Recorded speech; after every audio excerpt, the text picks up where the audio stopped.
Man, it's hot today. It's over 30 degrees here in Denmark, degrees Celsius. And that's pretty hot for these necks of the woods, that's for sure. I got a lot of questions below the previous videos that I've been doing about the Litchi beta app that I've been testing out in relation to the Mavic Mini.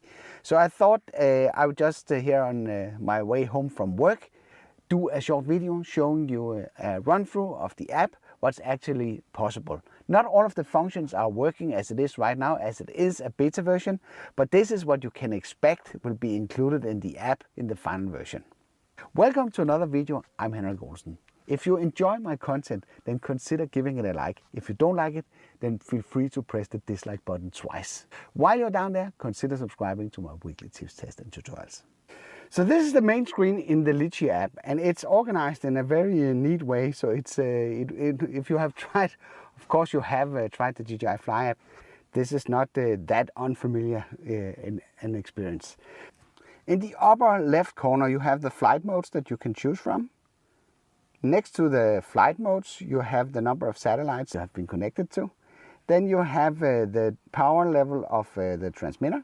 In the center you have, if you have a green GPS lock, you can tap it like we can in the DJI Fly app and make it switch. Then you have an indicator that tells you about flight mode the drone is currently in. Then we have the signal strength for the drone, and right now that says 100%. And we have the battery information that will tell us a little bit about the information or the current state of the battery. Show battery voltage, we can also enable that. So we have the two thresholds that we can adjust. The low battery warning, where the drone will start to return to home, and then the critical battery warning. If it exceeds or goes below that percentage, the drone will land wherever it is.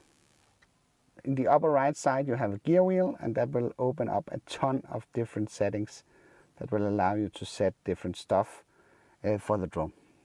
There's a few ones that we want to pay attention to, especially if you are a video freak like me.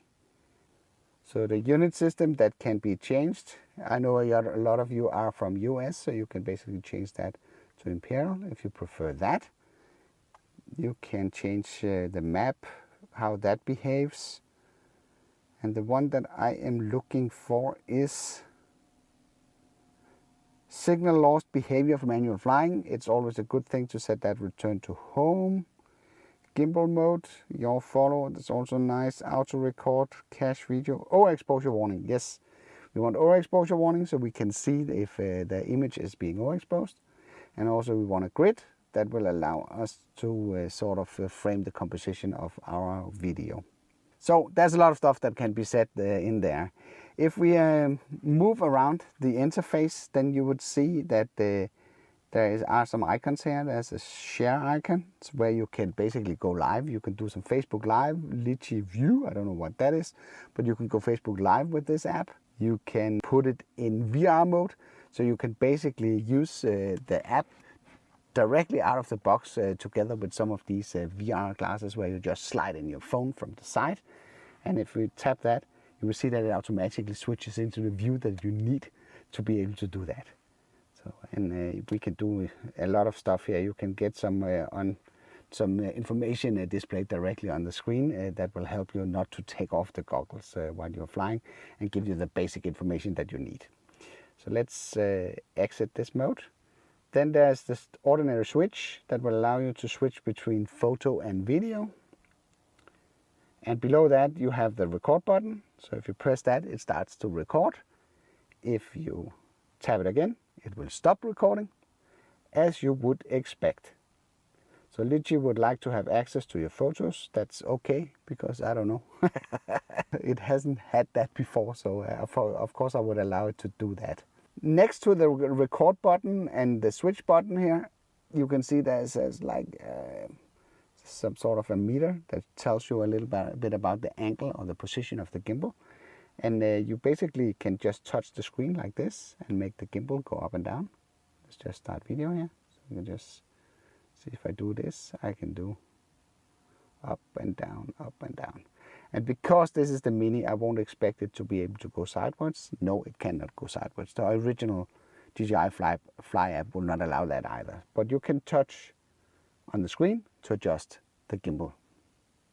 What do you think about the Litchi app so far? Let me know in the comment below.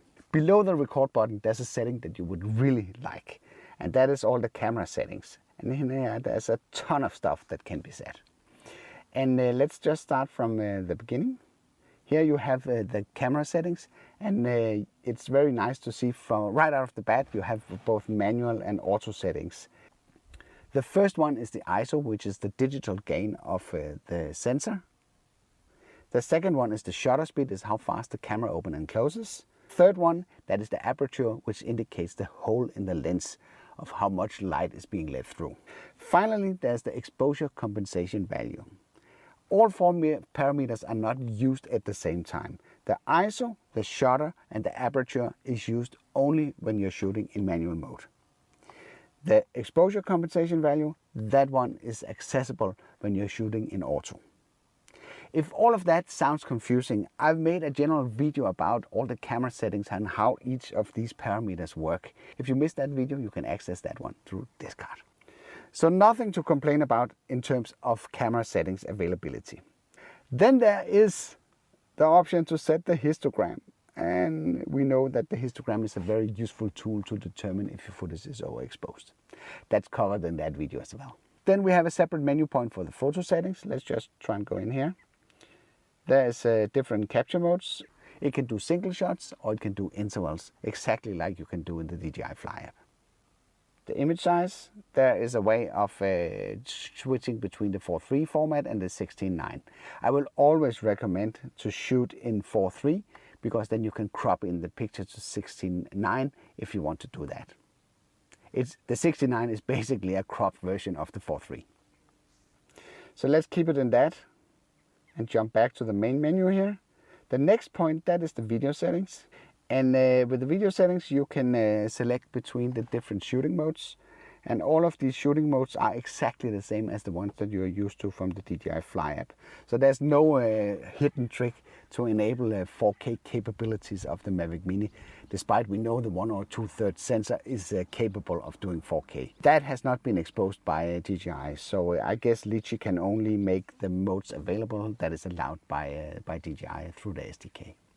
There is a video caption that you can enable or disable. The video caption is subtitles basically below the video, so when you play back the raw video file, flight information will be stored as subtitles to the video. That's a pretty handy feature if you're flying around like me and doing crazy stuff and you really can't remember what you did at a certain time. So I always enable the video captions because then I can enable the captions during playback and see what settings I was actually using at the current time. It's an anti-flicker option, and that's just put for auto. And the anti-flicker function is if you're flying at low light near artificial light, you can't see flickering occur on your footage, and this setting will help you minimize that. Here we have something that's really interesting. A few of you have asked if it's possible to shoot with color profiles with the Mavic Mini. And there are no color profiles as far as I can see, but you get access to the sharpness, contrast and saturation. And that is almost as good as having a color profile. It just means that you need to set the parameters yourself. Let's just run the video here so you can see what happens. So if I dial down the contrast to -3, and I take the saturation and put that down to -3 as well. What you would see there is that now you will have a flatter profile that will make it a lot easier for you to work with in post-production. If you plan to use the footage right out of the drone, maybe that's not such a good idea. So let's put it back to neutral 0 and also that one to 0. And we could basically take a little bit of this over-sharpening out of the image like that and make it a little bit more soft. Again, if you're going to use the footage right out of the camera, I would probably recommend that you bump it 1 or 2 in terms of saturation, because it does make the colors pop a little bit more. So let's just let it stay like that. So messing with contrast, sharpness and saturation, in that way you can make a flatter color profile and in that way preserve more information in your footage. There is an auto exposure lock. That's really a nice feature. That one will allow you to lock the exposure. You can see as it is right now. It adjusts the exposure up and down. Here, so let's say that I want to keep the exposure for this. I can simply lock it. So see, it's not changing now. It keeps the exposure exactly at the same level. That's a pretty neat feature. There's a gimbal roll compensation thing. I think that's a legacy thing.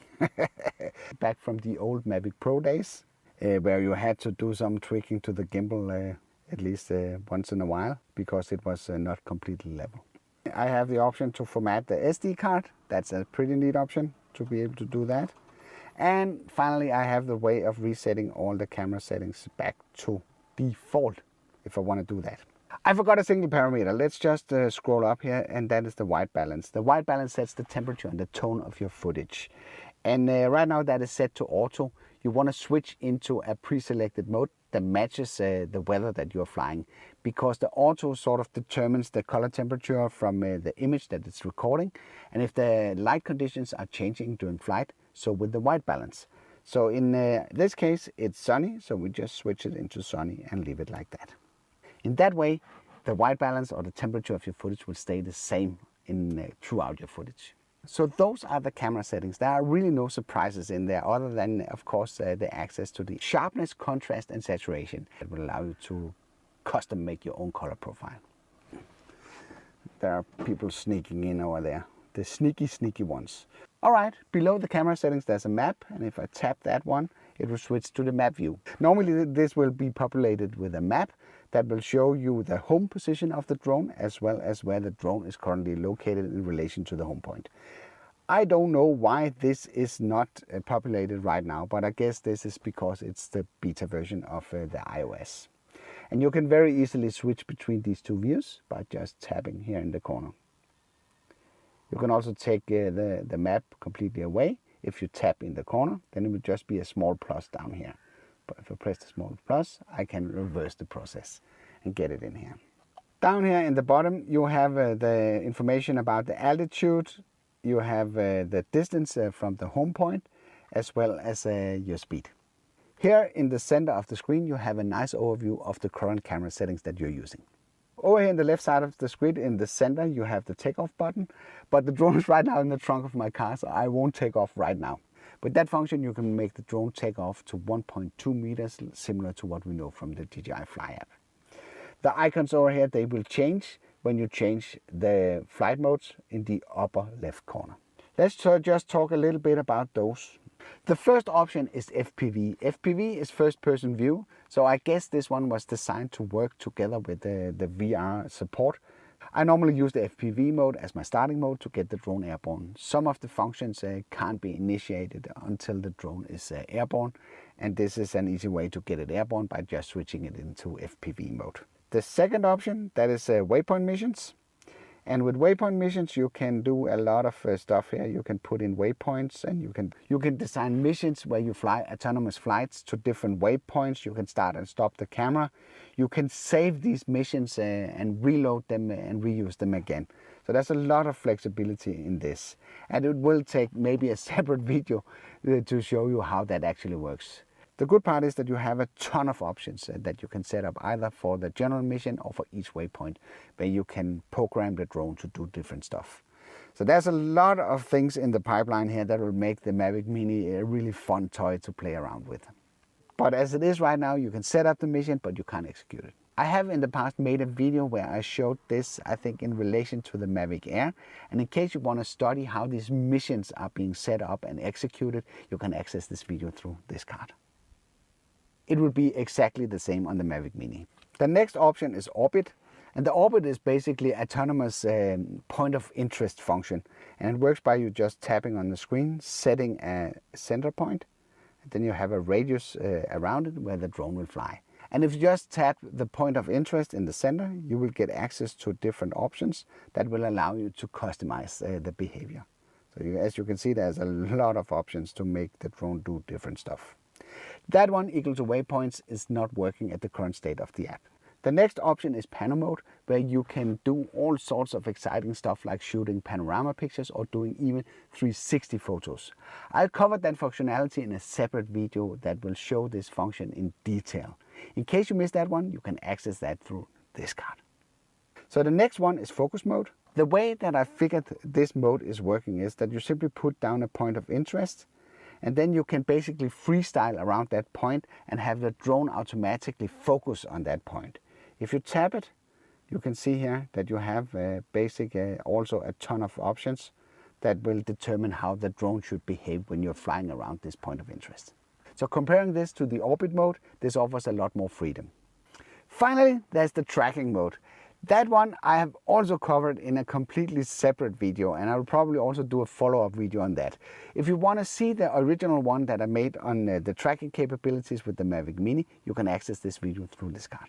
This was a super fast run through of the Litchi beta app and will give you a taste of what to expect of the final version. If you decide to spend the $25 on this app, it's not wasted to buy the beta version, because you will later be able to convert it into the final version once that becomes available.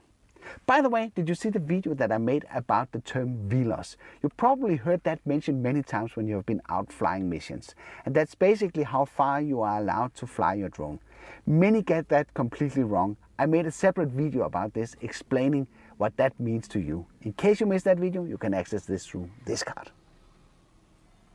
I hope you liked this video. If you did, then feel free to give it a like. If you didn't like it, feel free to press the dislike button twice. Thank you for watching, and I'll be seeing you around.